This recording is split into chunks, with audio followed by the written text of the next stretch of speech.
क्या आप ऐसे बाबाओं को जानते हैं जो सांप के जहर को धागा बांधकर उतार देते हैं? या फिर आप किसी ऐसे बाबा को जानते हैं जो तंत्र मंत्र कर झाड़ू फूंक कर सांप के जहर को उतार देते हैं? या फिर आप ऐसे बाबाओं को जानते हैं जो बिल्कुल फिल्मी स्टाइल में हीरो की तरह सांप के जहर को मुंह के से चूस कर बाहर कर देते हैं?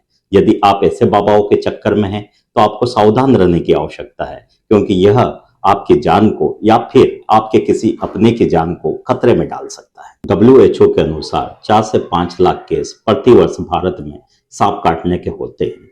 इनमें से 50 से 60 हजार लोगों की मौतें प्रतिवर्ष भारत में सांप काटने से होती है, जो कि एक गंभीर मुद्दा है। इससे भी गंभीर विषय यह है कि इसमें से भी 90% मौतें आपके हॉस्पिटल में लेट पहुंचने से होती है, या फिर इन बाबाओं के चक्कर में समय बर्बाद कर इलाज न करने के कारण होती है, जो कि भारत जैसे सभ्य समाज के लिए बहुत ही चिंता का विषय है। कई बार आपने देखा होगा और सुना होगा कि किसी आपके परिचित व्यक्ति को सांप ने काटा हो, किसी बाबा के पास ले गए हो, बाबा ने धागा बांधा हो, झाड़ू फूंक की हो, तंत्र मंत्र किया हो और उस व्यक्ति की जान बच गई।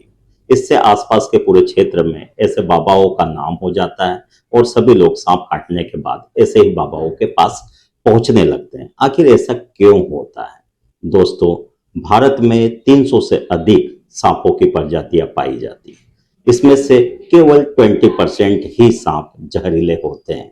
जब बिना जहर वाले सांप ने यदि आपको काटा हो और आप बाबा के पास पहुंचते हैं तो वो धागा वगैरह बांधते हैं, और चूंकि सांप जहरीला ही नहीं है तो वो व्यक्ति बच जाता है और आसपास के क्षेत्र में अफवाह फैल जाती है कि सांप काटने के बाद भी बाबा ने आपको बचा लिया।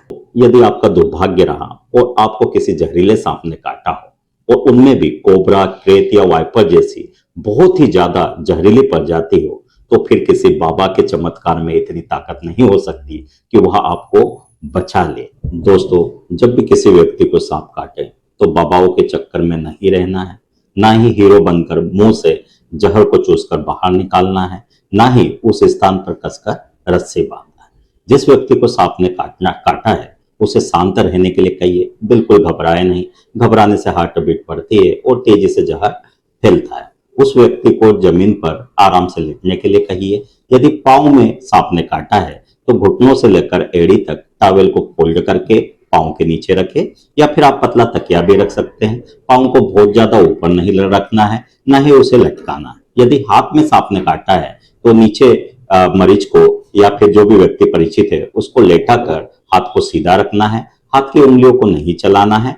कोहनी से लगाकर उंगलियों तक आप किसी टॉवेल को फोल्ड करके रख सकते हैं, या फिर पतले तकिए को रख सकते हैं। जिस स्थान पर भी सांप ने काटा है उस स्थान को बिल्कुल हिलाना डुलाना नहीं है, नहीं तो जो जहर होता है वो तेजी से फैलता है, जो कि आपके लिए खतरनाक हो सकता है। समय न गवाते हुए जल्द से जल्द अस्पताल पहुंचना। आपकी जिंदगी महत्वपूर्ण है, आपके लिए, अपने अपनों के लिए। बहुत बहुत धन्यवाद।